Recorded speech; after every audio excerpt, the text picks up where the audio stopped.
Well, I was the pastor at Most Holy Redeemer Parish in the Castro, and then around 1985, there was this kind of scare about AIDS. I mean, it became like a real issue in the parish and in the whole city.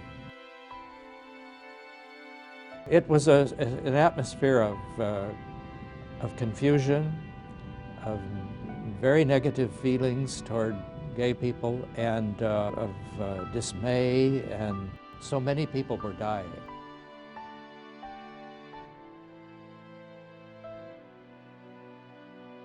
The whole city, the whole country scared of AIDS. Don't know what's the cause, but they suspected it was related to homosexuality at one time, you know, but no cure. People die, you know, it's a death sentence. Homelessness was always a problem in San Francisco. So now, for the first time, there's a homelessness problem connected with a very serious disease of HIV/AIDS. It was a night where Jim and I had tickets for a show downtown. And we came out, it started to rain. And on the way home, we passed a whole lot of people on the streets under cardboard shelters, and it said, dying of AIDS. So we came home after a lovely evening. They were in such terrible condition.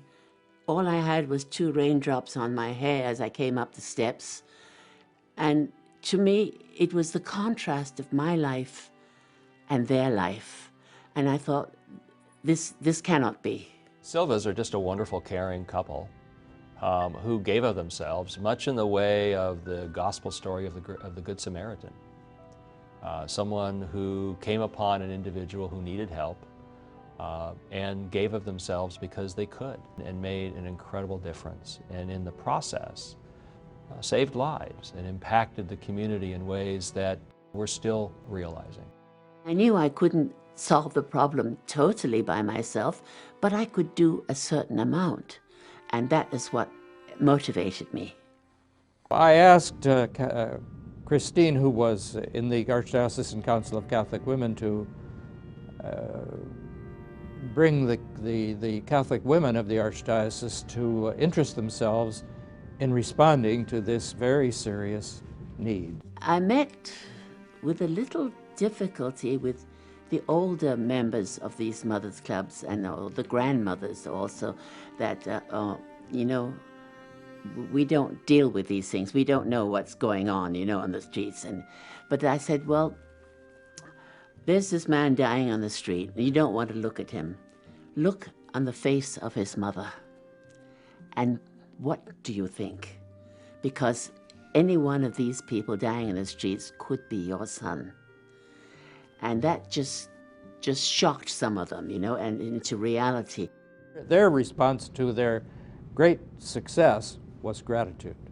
They wanted to do something for others with wealth that they had acquired, particularly for the homeless who were living with AIDS and probably going to die of it. So that was the first step, and that was the Peter Claver House. Catholic Charities, thanks to the Silvas, was one of the first organizations to build and create a housing and support services center for affected young men. I think this is a great example of how Catholic Charities supports those in need, regardless of their race, their age, and even their sexuality. Catholic Charities is there to help all people, and I think this is a tremendous example of the kind of work that we do. I'm not used to being taken care of like they take care of me here. It's like being back home, and the love here is, you can feel it, you know, no doubt. So the Silvas come along, and their thought is, this is this wonderful, brilliant thought, if you had a program where people are living in the program, they're getting the help they need, the physical help around their disease, they're getting the psychological help they need, the substance use help they need, they're getting better nutrition, they have a place to live, they feel secure and safe. You provide that program, and it will cost 10 times less than rushing people to the hospital and using the emergency room, because they'll get the care that will make them healthier. And that was what Peter Claver did. I've served on the board of Catholic Charities. My main intention was AIDS. And that was a time even before our son developed AIDS. We didn't know he had AIDS, Derek. And so my interest was even before it was a family interest. So after our son Derek developed AIDS, it became more of a family thing for me to do.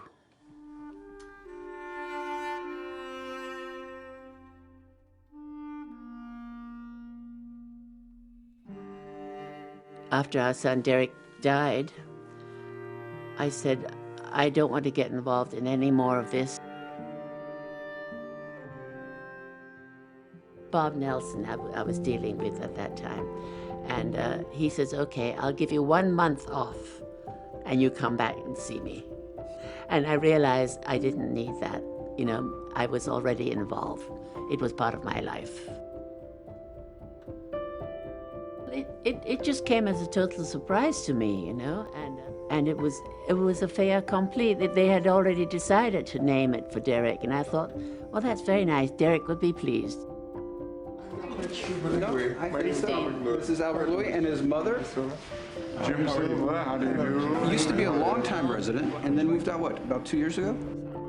Yeah, I was here about maybe 6 years, something like that. Something like that, so long time. Yeah. We were just wondering whether any people had left, and you're one of them that wished to leave. It's a story. Yeah. You know, to see guys like you out there about. That's right. I'm probably his age. He didn't make it. We didn't have the medicine back then.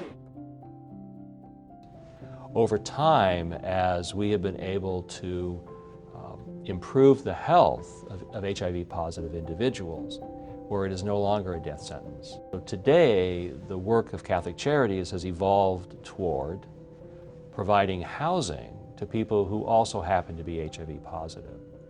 We can focus on prevention. We can focus on long-term goals so that someone can get an education and employment and take care of their grandchildren, just like someone without HIV. This is definitely a home, yeah, you know, and that's why I truly am thankful that I live here, because I don't know how a lot of people who are HIV positive and have to take their pills or have to go to the doctor at a certain time, or can't do their laundry, or can't clean their toilet, or their whatever, they can't cook the food. Derek Silva provides anything we need. It was just a match made in heaven, Catholic Charities and the Silvas. What it also has opened my eyes to is so many good people working for others. And I remember the priest, behind him on the altar were all kinds of saints lined up on the altar, up against the wall. And the priest said, the world is full of saints, but the important ones are the off-the-wall saints, not these people on the walls. The off-the-wall saints are the ones that are working for the needs of people with AIDS. They have deeply internalized the gospel of Christ, that whatever you do to the least human being, you're doing it to me. That's the beautiful thing about the Silvas, that it isn't just philanthropic financial donations. It's really their hearts, it's their love, it's their care for other people. So they want to come out and see them and visit them and make sure everything is going well for them, right? Isn't that so wonderful? It's even better than money sometimes. It's love.